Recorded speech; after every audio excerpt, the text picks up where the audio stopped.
ദൈവത്തിൻ്റെ സ്വന്തം നാടായ നമ്മുടെ കേരളത്തിൽ ഒരു കൈലാസമുണ്ട്. സമുദ്രനിരപ്പിൽ നിന്നും 4500 അടിയോളം ഉയരത്തിൽ സ്ഥിതി ചെയ്യുന്ന കേരളത്തിലെ ഏറ്റവും ഉയരത്തിലുള്ള ശിവക്ഷേത്രമായ കൈലാസഗിരിയിലേക്കാണ് ഇന്നത്തെ നമ്മുടെ യാത്ര.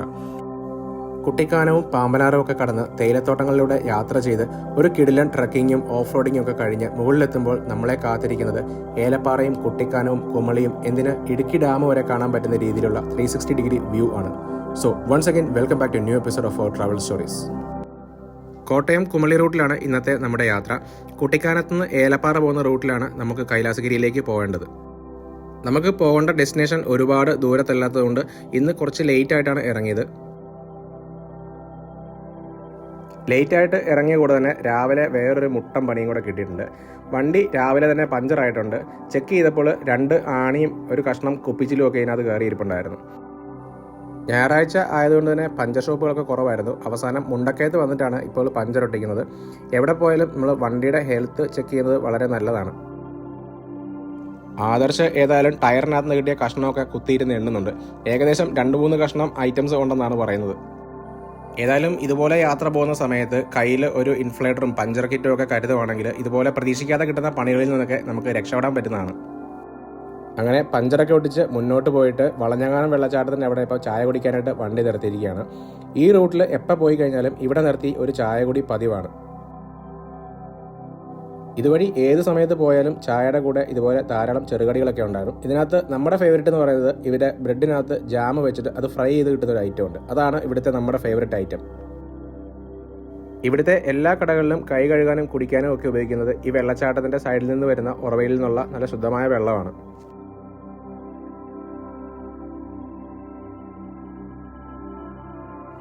ലൈസൻസ് എടുത്ത് സ്വന്തമായിട്ട് വണ്ടി ഓടിക്കുന്ന കാലം മുതൽ എപ്പോഴും വരുന്ന റൂട്ടാണ് കുട്ടിക്കാനവും വളഞ്ഞങ്ങാനവും ഒക്കെ. ഈ റൂട്ടിൽ പോകുമ്പോൾ ഇവിടെ നിർത്തി ചായ കുടിച്ചിട്ട് പോയില്ലെങ്കിൽ എന്തോ ഒരു മനസ്സമാധാനക്കേടാണ്.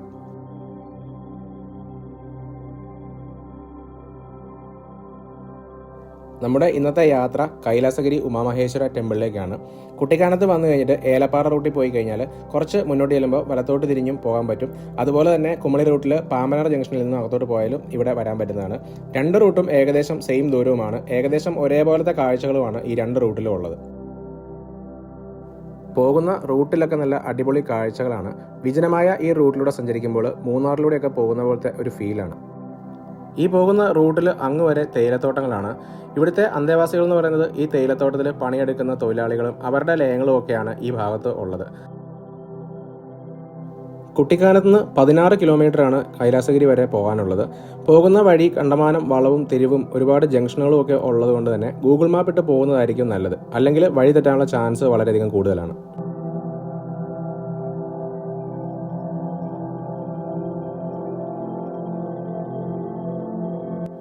കൈലാസഗിരിയിലേക്കുള്ള യാത്ര അത്ര സുഖകരമായ യാത്രയൊന്നുമല്ല. സാധാരണ പോലത്തെ റോഡുകളൊക്കെ ആദ്യമുണ്ടെങ്കിലും കുറേ അങ്ങ് ചെന്ന് കഴിയുമ്പോഴത്തേക്ക് ഏകദേശം ഒരു 2 കിലോമീറ്ററോളം ഓഫ് റോഡും അത് കഴിഞ്ഞിട്ട് കുത്തനെ മല കയറിയും വേണം ഇതിൻ്റെ ടോപ്പിൽ എത്തുവാനായിട്ട്. ഇതാണ് ഞാൻ ആദ്യം പറഞ്ഞത്. ഇവിടുന്ന് ഇനി അങ്ങോട്ട് മുകൾ വരെ ഓഫ് റോഡാണ്. വഴി ആദ്യം ഒക്കെ വലിയ കുഴപ്പമില്ലെങ്കിലും കുറച്ച് പോകുമ്പോൾ നല്ല രീതിയിൽ മോശമായിട്ടുള്ള റോഡുകളാണ് ഉള്ളത്. ഉരുളൻ കല്ലുകളും വെള്ളം ഒഴുകുന്ന വഴികളും ഒക്കെ ഉള്ളത് കൊണ്ട് തന്നെ മഴക്കാലത്ത് വരുന്നത് ഒരു പ്രത്യേക ടാസ്ക് തന്നെ ആയിരിക്കും. ഇതത്ര വലിയ ഹെവി ആയിട്ടുള്ള ഓഫ് റോഡൊന്നും അല്ലെങ്കിൽ പോലും മഴ പെയ്യുന്ന സമയത്ത് ഇത് നല്ല രീതിയിൽ ബുദ്ധിമുട്ടാവും. ഇന്നിപ്പം ഡ്രൈ ആയിട്ട് കിടക്കുന്നതുകൊണ്ട് തന്നെ റോഡിൽ ഗ്രിപ്പ് ഉള്ളതുകൊണ്ട് വലിയ കുഴപ്പമൊന്നുമില്ലാതെ കയറി പോകാൻ പറ്റുന്നുണ്ട്. ഒരു 2 കിലോമീറ്റർ കട്ട ഓഫ് റോഡൊക്കെ കഴിഞ്ഞിട്ട് വണ്ടി കൊണ്ടുവരുന്നതിൻ്റെ മാക്സിമം വരെ നമ്മളിവിടെ എത്തിച്ചിട്ടുണ്ട്. ഇനി ഇവിടുന്ന് നടന്നു പോയി വേണം ഇതിൻ്റെ ടോപ്പിലേക്ക് ചെല്ലുവാൻ.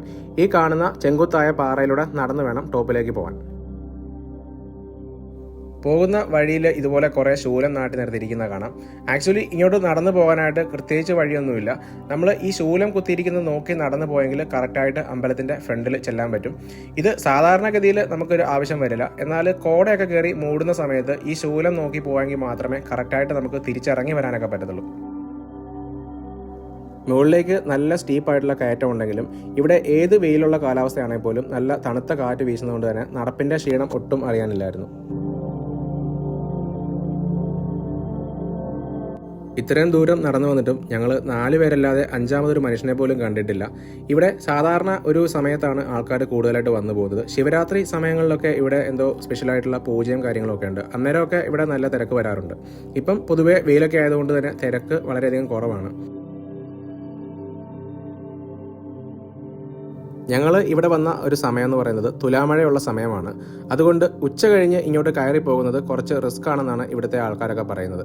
ഇവിടെ നിന്ന് കഴിഞ്ഞാൽ ഇടിമിന്നലേക്കാനുള്ള സാധ്യത വളരെയധികം കൂടുതലായതുകൊണ്ട് തന്നെ രാവിലെ പെട്ടെന്ന് കയറി മാക്സിമം വീഡിയോസൊക്കെ ഷൂട്ട് ചെയ്ത് തിരിച്ചിറങ്ങുവാനാണ് ഞങ്ങളുടെ പ്ലാൻ. സമുദ്രനിരപ്പിൽ നിന്ന് ഏകദേശം 4500 അടി ഉയരത്തിലാണ് ഈ ഒരു മല സ്ഥിതി ചെയ്യുന്നത്. അതുകൊണ്ട് തന്നെ ഈ അമ്പലത്തിന് മറ്റൊരു പ്രത്യേകത കൂടിയുണ്ട്. കേരളത്തിലെ ഏറ്റവും ഉയരത്തിൽ സ്ഥിതി ചെയ്യുന്ന ശിവക്ഷേത്രം ഇവിടെയാണ്.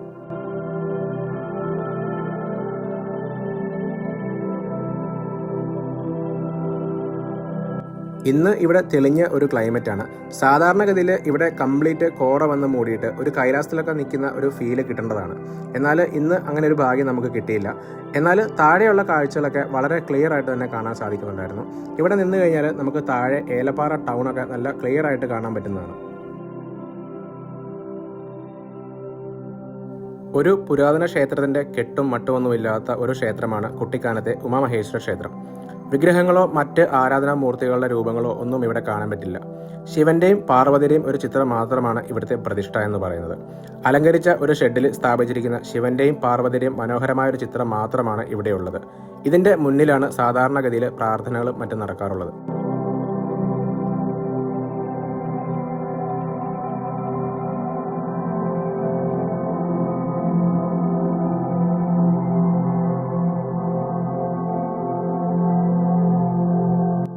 ഓഫ് റോഡ് റൈഡും ട്രക്കിങ്ങും ഒക്കെ കഴിഞ്ഞ് മുകളിലെത്തിക്കഴിഞ്ഞാൽ ഏലപ്പാറയും കുമളിയും പാമ്പനാറും ഇടുക്കി ഡാമും ഒക്കെ ഉൾപ്പെടുന്ന ഒരു വിദൂര കാഴ്ചയാണ് നമുക്ക് ലഭിക്കുന്നത്. അല്പനേരം ശാന്തമായി ഇരിക്കാൻ പറ്റിയ ഇടം. ഇവിടുത്തെ സൂര്യോദയമൊക്കെ വേറെ ലെവൽ കാഴ്ചകളാണെന്നാണ് പറയുന്നത്.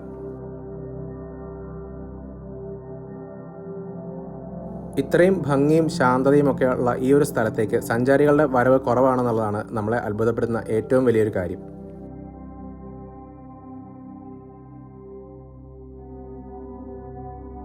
സാധാരണ നമ്മൾ പോകുന്ന സ്ഥലങ്ങൾ പോലെ തന്നെ ഇവിടെയും ഭക്ഷണവും വെള്ളവും ഒന്നും കിട്ടാനുള്ള യാതൊരു സാധ്യതകളുമില്ല. അതുകൊണ്ട് പോകുന്ന വഴിയിൽ ചെറിയ രീതിയിലുള്ള സ്നാക്സും അത്യാവശ്യം നല്ലപോലെ വെള്ളമൊക്കെ കയ്യിൽ കരുതിയില്ലെന്നുണ്ടെങ്കിൽ യാത്ര വളരെയധികം ബുദ്ധിമുട്ടാവും.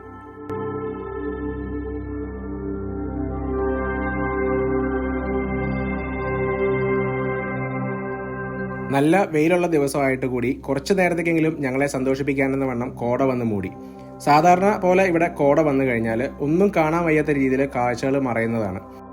കുറച്ചു കാലങ്ങൾക്ക് മുമ്പ് ഒരു കൂട്ടം ആൾക്കാർ ഇവിടെ വന്നിട്ട് ഈ കോടയ്ക്കകത്ത് പെട്ടുപോയി തിരിച്ചിറങ്ങാൻ വയ്യാതെ വന്ന് അവസാനം ഫയർഫോഴ്സും പോലീസും ഒക്കെ കൂടി താഴെ ഇറക്കേണ്ട ഒരു അവസ്ഥയുണ്ടായിട്ടുണ്ടായിരുന്നു.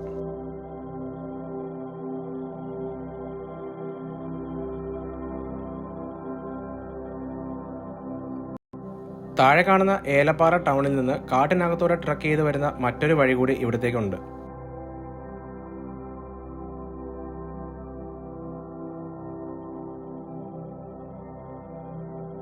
ഉച്ചയായപ്പോൾ തന്നെ മഴക്കാറ് വന്ന് മൂടാൻ തുടങ്ങിയിരുന്നു. ഇനി ഇവിടെ അധികം സമയം നിൽക്കുന്നത് ഒട്ടും സേഫ് അല്ല. ഇവിടെ ഇടിമിന്നലേക്കാനുള്ള സാധ്യത വളരെയധികം കൂടുതലായതുകൊണ്ട് അധികം നേരം അവിടെ നിൽക്കാതെ ഇപ്പം പയ്യെ താഴോട്ട് ഇറങ്ങി തുടങ്ങിയിരിക്കുകയാണ്. ഇവിടെ വരുന്ന സമയങ്ങളിൽ മഴയുള്ള സമയം കഴിവതും ഒഴിവാക്കാനായിട്ട് ശ്രമിക്കുക. പോകുന്ന വഴിയിൽ കൂടുതലും പാറയുടെ മുകളിലൂടെ നടന്നു പോകേണ്ടതുകൊണ്ട് തന്നെ മഴ പെയ്ത് കിടക്കുന്ന സമയത്ത് ഈ പാറയൊക്കെ സ്ലിപ്പായിട്ട് തെന്നി വീഴാനുള്ള സാധ്യത വളരെയധികം കൂടുതലാണ്.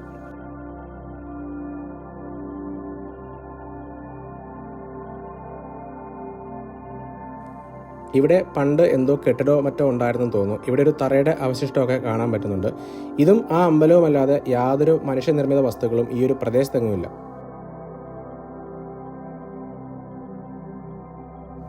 അങ്ങനെ കൈലാസഗിരിയിലെ കാഴ്ചകളൊക്കെ കണ്ടതിന് ശേഷം ഞങ്ങൾ പയ്യെ മലയിറങ്ങി താഴേക്ക് പോരുകയാണ്. ഇവിടെ വരുന്ന കൂട്ടത്തിൽ തന്നെ ഇവിടെ തൊട്ടടുത്ത് മറ്റു കുറേ സ്ഥലങ്ങൾ കൂടി കാണാനുണ്ട്. ചാർലി സിനിമയിലൂടെ പ്രസിദ്ധമായിട്ടുള്ള ലാഡ്രം എസ്റ്റേറ്റ് ഒക്കെ ഇവിടെയാണ് വരുന്നത്. അതുപോലെ തന്നെ ഇതിൻ്റെ തൊട്ടടുത്ത് തന്നെയാണ് പീരുമേടും പരുന്തുംപാറയും ഒക്കെ ഉള്ളത്. ഒരു വൺ ഡേ ഫാമിലി ട്രിപ്പൊക്കെ വരാൻ പറ്റിയ കുറേ സ്ഥലങ്ങൾ ഇതിന് ചുറ്റുമുണ്ട്. ഇതിൻ്റെ കൂടെ തന്നെ കുട്ടിക്കാനത്തെ അമ്മച്ചി കൊട്ടാരവും ആഷ്ലി ബംഗ്ലാവും ഒക്കെ കവർ ചെയ്ത് ഒരു വൺ ഡേ പാക്കേജായിട്ട് വരാൻ പറ്റുന്നതാണ്.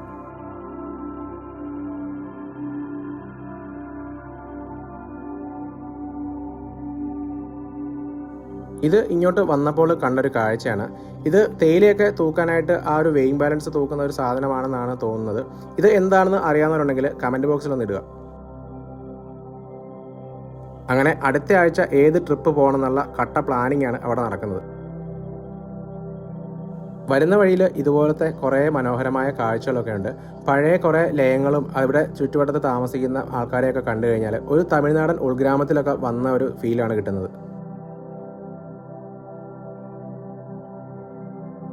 അങ്ങനെ ഒരു ചൂട് ചായയൊക്കെ കുടിച്ചുകൊണ്ട് നമ്മുടെ ഇന്നത്തെ എപ്പിസോഡ് ഇവിടെ അവസാനിപ്പിക്കുകയാണ്. ഈ വീഡിയോ നിങ്ങൾക്ക് ഇഷ്ടമായെങ്കിൽ ലൈക്ക് ചെയ്യുക, മറ്റുള്ളവരിലേക്ക് ഒന്ന് ഷെയർ ചെയ്യുക. അതുപോലെ ഇതുപോലത്തെ കൂടുതൽ ട്രാവൽ വീഡിയോസൊക്കെ കാണുന്നതിനായിട്ട് ഞങ്ങളുടെ ചാനൽ ഒന്ന് സബ്സ്ക്രൈബ് ചെയ്യുക. So see you in the next video. Until then bye by.